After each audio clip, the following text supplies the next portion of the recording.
Hello friends, இன்னைக்கு இந்த வீடியோவில் நம்ம என்ன பார்க்க போகிறோம்னு சொல்லிட்டு பார்த்தீங்கன்னா, மதமட்டி ரங்கராஜ் மற்றும் ஜாய் கிருஷ்ணாவுக்கு இடையான இஷ்யூவை நம்ம நிறைய வீடியோஸில் பார்த்துட்டு இருக்கோம். இந்த வீடியோஸில் ஒரு திருப்பமாக ஜாய் கிருஷ்ணா கோர்ட்டில் என்ன கேட்டிருக்காங்க அப்படிங்கிறத பற்றி தான் விரிவாக பார்க்க போகிறோம்.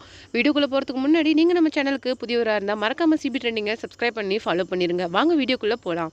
மதமட்டி ரங்கராஜ் ஒரு செலிபிரிட்டி செஃப் அப்படிங்கிறது நமக்கு நல்லாவே தெரியும். அது மட்டும் இல்லாமல் அவங்களுக்கு ஏற்கனவே மேரேஜ் ஆகி 2 பசங்க இருக்கிறாங்க. அவங்களுடைய ஒய்ஃப் வந்து ஒரு அட்வொகேட் ஸ்ருதி ரங்கராஜ். அது மட்டும் கிடையாது, கொஞ்ச நாளைக்கு முன்னாடி தான் ஜாய் கிருஷ்ணா அப்படிங்கிற ஒரு பொண்ணு கூட மேரேஜ் ஆன மாதிரி நிறைய ஃபோட்டோஸ் வீடியோஸ் வந்து ரிலீஸ் ஆகினதை பொறுத்து மாதம்பட்டி தரப்பு வந்து அது ஃபேக் அப்படின்னு சொல்லிட்டு ஜாய் கிருஷ்ணா தரப்பு வந்து அவர் என்னை ஏமாத்திட்டாரு அப்படின்னு சொல்லிட்டு மகளிர் ஆணையத்தை கம்ப்ளைண்ட் பண்ணி இப்போ கேஸ் வந்து நடந்துட்டு இருக்குது. இதை பற்றி நமக்கு நல்லாவே தெரியும். இப்போ அந்த கேஸோட ஒரு திருப்பமாக ஜாய் கிருஷ்ணா என்ன பண்ணியிருக்காங்கன்னா, என்னுடைய குழந்தையோட பராமரிப்புக்கும் இப்போ நான் வந்துட்டு போகிற இந்த செலவு இதெல்லாம் என்னால் சமாளிக்க முடியல, என்னால் என்னுடைய வேலைகளையும் என்னால் தொடர்ந்து பண்ண முடியல. அதனால் மாதம்பட்டி ரங்கராஜ் வந்து எனக்கு வந்து மந்த்லி 6.5 lakhs கொடுக்கணும் அப்படின்னு சொல்லிட்டு டிமாண்ட் பண்ணியிருக்காங்க.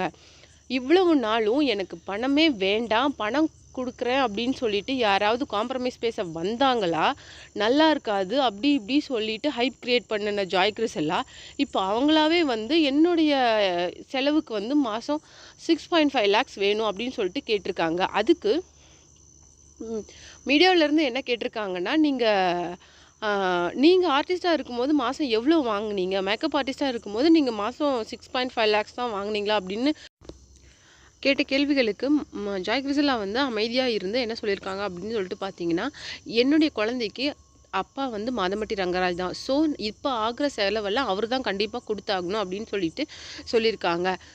இப்போ வந்து ஜாய் கிருஷ்ணா மேலே இருந்த எல்லா அனுதாபங்களும் சுக்குநூறாக உடஞ்சிருச்சுன்னு தான் சொல்லணும். ஏன்னா இப்போ வந்து நீங்கள் பணம் கேட்குறீங்கன்னா ஆரம்பத்துலேருந்தே அந்த மோட்டிவில் தானே நீங்கள் இருக்கிறீங்க அப்படிங்கிற மாதிரி எல்லாரும் தங்களுடைய கருத்தை வைரல் பண்ண ஆரம்பிச்சிட்டாங்க. நீங்கள் இதை இந்த வீடியோ பற்றி நீங்கள் என்ன நினைக்கிறீங்கன்னு உங்களுடைய கமெண்ட்ஸை மறக்காமல் நம்ம கமெண்ட் பாக்ஸில் கொடுத்துருங்க. மறக்காமல் சிபி ட்ரெண்டிங்கை சப்ஸ்கிரைப் பண்ணி ஃபாலோ பண்ணுங்கள்.